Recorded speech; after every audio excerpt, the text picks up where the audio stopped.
Ici, nous avons la courbe des bénéfices nets d'Orange. Comme vous pouvez le voir ici, c'est quelque chose de très instable. On n'aime pas ce genre de business-là. Quand vous avez des business aussi instables que ça ne, voilà, c'est pas beau à voir. Regardez une entreprise, prenons par exemple LVMH, ok?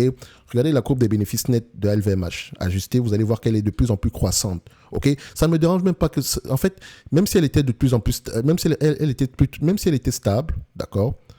On prend comme ça, disons à peu près, disons que nous sommes en 2010, de 2010 à peu près jusqu'en 2016, on avait une stabilité des bénéfices nets ici. Ça ne me dérange pas. Tant que les bénéfices nets sont stables, au moins, et qu'on a une certaine visibilité, pourquoi pas. Et donc, quand je prends du Orange en date d'aujourd'hui, je sais, certains vont dire, ouais, mais on n'investit pas des machins où l'État investit, quoi.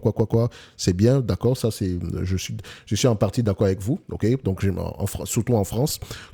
On va le dire comme ça, pour ce genre d'entreprise, très instable au niveau des bénéfices nets, même si le business ici a du sens, ok. Du point de vue free cash flow, comme vous pouvez le voir, on investit massivement, mais également les free cash flow ont tendance à être, voilà, on va se dire un tout petit peu stable. On est aux alentours de 1 euro par là, 1,50 €, d'accord. Donc, quand on va regarder ici du point de vue bénéfice net, combien de fois les bénéfices je vais payer pour cette compagnie? Déjà, je vais regarder le niveau d'endettement de la compagnie. Donc, en termes de dette nette en date d'aujourd'hui, nous avons combien? En termes de dette nette en date d'aujourd'hui, nous avons quelque chose alentour des 16 euros. 16,60 € par action, hein, bien sûr. 16,67 €, donc disons 16,70 € par là. Donc, 16,70 €. Donc, on peut repayer la dette nette ici avec les free cash flow en plus de 10 ans. Et ça, ce n'est pas intéressant. Je veux qu'on puisse repayer la dette nette ici avec les free cash flow en moins de 10 ans. Si on prend par rapport aux EBITDA ici, vous allez voir que c'est assez élevé, tout simplement parce que l'EBITDA ne prend pas en considération la dépense en capital qui est assez élevée pour Orange. Quoique, il faut également mentionner une chose, Orange a des actifs cachés, notamment les tours de télécom, etc. Donc, elle peut revendre certains de ses actifs ou bien certaines de ses participations dans d'autres entités. Donc, le bilan d'Orange peut être retravaillé ici, donc pour essayer de prendre en considération ces actifs cachés là. Mais dans l'ensemble, si on se limite juste aux informations qu'on a présentement devant nous, moi je dirais que pour une entreprise comme Orange, je ne paierai pas plus de 10 fois les bénéfices moyens. Ok, donc 10 fois les bénéfices, on s'attend à des bénéfices de plus en plus élevés d'ici 2026. Ok, mais les analystes ont tendance à se tromper 54% du temps.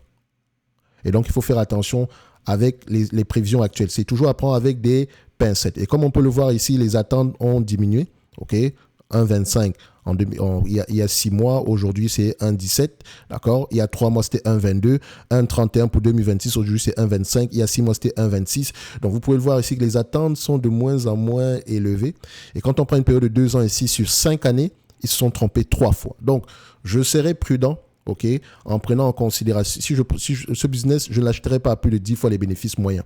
OK, 10 fois les bénéfices moyens, ça vous donne à peu près un prix aux alentours. Voilà, le prix actuel ne serait pas mauvais, mais dites-vous que c'est uniquement pour le dividende. Et ce dividende-là lui-même doit être, voilà, je pense qu'on devrait plutôt privilégier le rachat d'actions en majorité, le remboursement ici de la dette également, ok.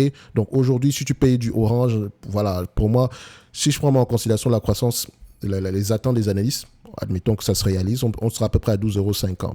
D'accord? Mais est-ce que vous voulez investir ce genre d'entreprise? Je pense qu'Orange devrait privilégier le rachat d'actions plutôt que le versement de ce dividende-là. C'est vrai qu'il est gros, etc.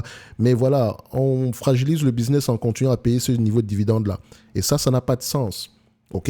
Je dis bien, ça n'a pas de sens. Et encore une fois, je dis que Orange a des actifs cachés.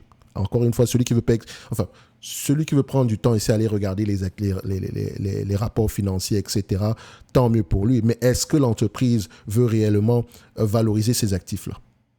C'est la question qu'il faut également se poser. Bref, 4 minutes, c'est trop pour Orange. Merci, au revoir.